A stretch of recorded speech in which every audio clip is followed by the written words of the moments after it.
Olá a todos, sejam bem-vindos a mais um vídeo aqui para o canal. Peço a todos aqueles que não são inscritos, por favor, que se inscrevam. Fica à vontade aí na seção dos comentários. Hoje a gente vai falar um pouco sobre os acontecimentos do mundo, né, os indicadores do mundo, e a gente vai falar sobre o principal acontecimento que aconteceu hoje, né, dia 28 de fevereiro.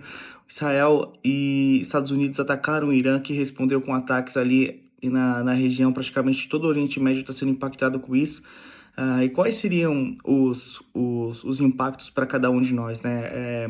Isso que acontece no outro lado do mundo com certeza nos impacta, porque a gente tem um ponto ligado, basicamente a economia mundial está ligada a uma commodity muito importante de energia, que é o petróleo. Mas antes de a gente entrar nesse tema, eu gostaria de passar um pouco sobre os indicadores da semana. Então a gente pode começar primeiro com o Ibovespa, né? O Ibovespa ele fechou com uma queda com relação à semana 8, uma queda que foi muito em função de indicadores de inflação. A gente vai passar por elas para entender melhor o que aconteceu. A gente tem aí o fechamento do dólar, né? O fechamento do dólar 5,15. Isso indica aí uma valorização do real frente ao dólar, né? A gente mostra aí um apetite ao risco do gringo que tem colocado dinheiro aqui, principalmente na nossa bolsa. Isso explica muito da valorização desde o começo do ano até aí, então. E a gente tem também o S&P 500, a gente vê que na semana 7, a semana 8, a semana 9 é uma semana realmente muito volátil, muito em função dos acontecimentos geopolíticos e da questão da inteligência artificial. Bom, vamos falar um pouco sobre Brasil, né? A gente teve aí na semana 9 a liberação da prévia da inflação, né, do IPCA 15, um aumento de 0,84%, né, na prévia de inflação de fevereiro. Isso muito em função de mensalidades escolares e questão de material escolar. Então, é um impacto que pode, claro, impactar na decisão de decisão de juros do Copom no próximo mês. Então, a gente estava esperando aí uma redução de pelo menos 0,5%. Quando eu digo a gente fala o mercado, né? O mercado espera aí uma redução de 0,5% dos juros.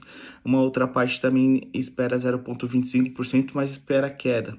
Então, apesar de ter vindo forte, né, a inflação prévia de 0,84, ainda assim a gente pode, eu vejo que o mercado ele está otimista ainda nos cortes de juros, muito em função dessa questão aí. Então a gente pode ver que o que realmente, qual é realmente o driver, né, o que está puxando a inflação para cima é um gasto não recorrente, que é o gasto com educação. Então, nessa etapa do ano, que é fevereiro, existe sim um aumento de demanda por produtos escolares e também por questão escolares, que são as mensalidades, né, as matrículas. Então, isso entende-se, parte dos economistas entendem que, pelo fato de ser algo que não vai se repetir ao longo do ano, não é um ponto que a gente de atenção. Outro ponto que eu gostaria de trazer sobre o Brasil é a questão das estatais. As estatais elas acumularam um déficit de 4,9 bilhões em janeiro. E eu sei que existe um debate sobre as empresas que são estatais, elas não deveriam dar superávit ou não, deveriam dar lucro ou não. Na verdade, a grande contrapartida das estatais deveriam ser os serviços, mas alguém deve pagar essa conta, né? Então, quem paga essa conta pode ser eu, você com imposto, ou pior, né, via inflação, quando o governo começa a imprimir mais dinheiro para conseguir cobrir os gastos. Então, seria importante no mundo ideal que as estatais, até para que elas possam crescer e continuar investindo, né, e continuarem crescendo, que elas tivessem aí superávites, e não é isso que tem acontecido no Brasil, infelizmente, nos últimos anos. Falando um pouco sobre inflação ao produtor, né, nos Estados Unidos, a gente fala agora sobre a economia americana. A gente vê que também o PPI, que é a inflação ao produtor, foi acima do esperado, 0,5%. Eles também querem baixar reduzir a taxa de juros, a taxa básica de juros dele, e esse foi um dos principais motivos pelo qual a bolsa caiu aí na sexta-feira, né, que foi o fechamento. A gente fechou, como eu já mostrei para vocês, uma queda aí de uma semana contra a outra, isso muito em função da expectativa, né? Então, assim, o mundo ele vive uma expectativa, né? O mundo não, as bolsas, elas vivem dentro de uma expectativa. Sempre os investidores estão querendo prever o que vai acontecer. Então, se eventualmente não houver um corte na taxa de juros, do jeito que eles estavam prevendo e precificando, é obviamente que eles fazem um ajuste ali para que eles possam ter a maior rentabilidade possível. Então, isso é normal, mas no nosso dia a dia, isso que a gente investe para o longo prazo, a gente não deveria ter a preocupação no curtíssimo prazo, né? Então, a gente vê que a inflação ela é um tópico não somente no Brasil, mas em todo o mundo, nos Estados Unidos também, e a gente consegue ver que muitas das vezes o que tem ali por trás da inflação, do aumento de inflação, não é alguma coisa que é estrutural, ou seja, algo que vai se repetir, né? Como se for o nosso caso aqui do Brasil, que é uma questão com gastos escolares que a gente normalmente tem ali um pico, né, no começo do ano e aí tem uma normalização nos demais anos. Obviamente que a inflação, cada um tem a sua inflação, né, mas é importante ter esses indicadores como um ponto de baliza, de balizamento, né, para a gente conseguir entender o que vai acontecer com um ano e como que a gente pode tirar o que vai acontecer no ano com a taxa Selic e como que a gente pode tirar proveito disso. E agora sobre o principal motivo, que é a questão do Oriente Médio, né? Então, como eu falei no começo do vídeo, aí os Estados Unidos e Israel atacaram o Irã, né? Existia uma narrativa de que eles estavam enriquecendo urânio e, além disso, estavam com uma produção em massa de mísseis.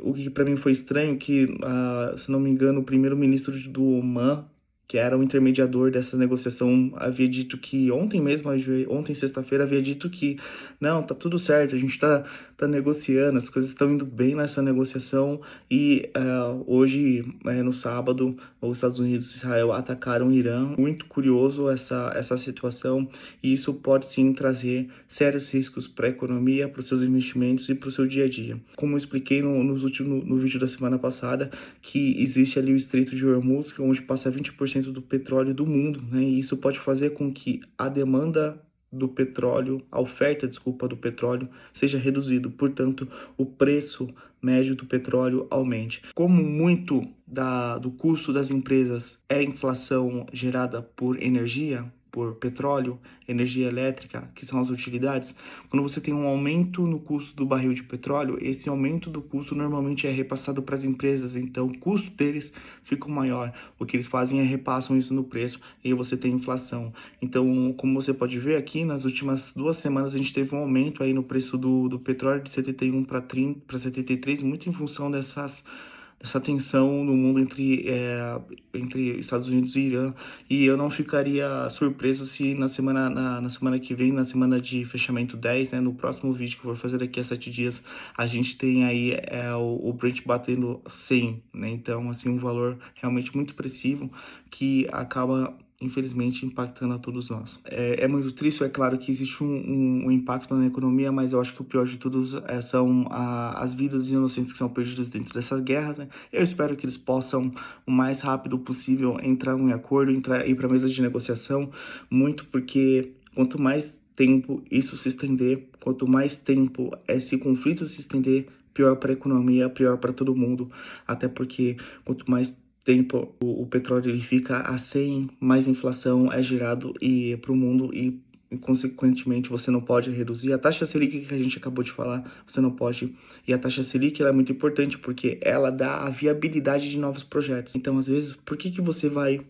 apenas um exemplo. Por que você vai investir em comprar maquinário, em investir na sua empresa, sendo que a taxa Selic está 15% e você pode deixar esse dinheiro trabalhando para você no banco sem você fazer nada, sem assumir grandes riscos. Então, é mais ou menos assim que os produtores e os investidores industriais eles pensam. Quanto maior a expectativa de inflação gerada pelo Brent, pelo óleo, né, pelo petróleo, menor vai ser a expectativa de redução de taxa Selic e, portanto, o mundo ele tende a crescer menos e ficar até mesmo mais pobre, até porque quanto maior a inflação, quem mais paga com a inflação é de fato o pobre. Para finalizar o vídeo, eu gostaria de pedir que você deixe um like, se inscreva, deixe seu comentário e também cheque esse vídeo aqui que eu achei muito legal, que eu falo sobre o meu plano de aporte de 12 meses para chegar a 10 mil reais.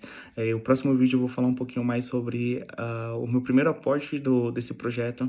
É isso, eu espero que você tenha gostado, deixa o like, se inscreve e até a próxima. Tchau, tchau.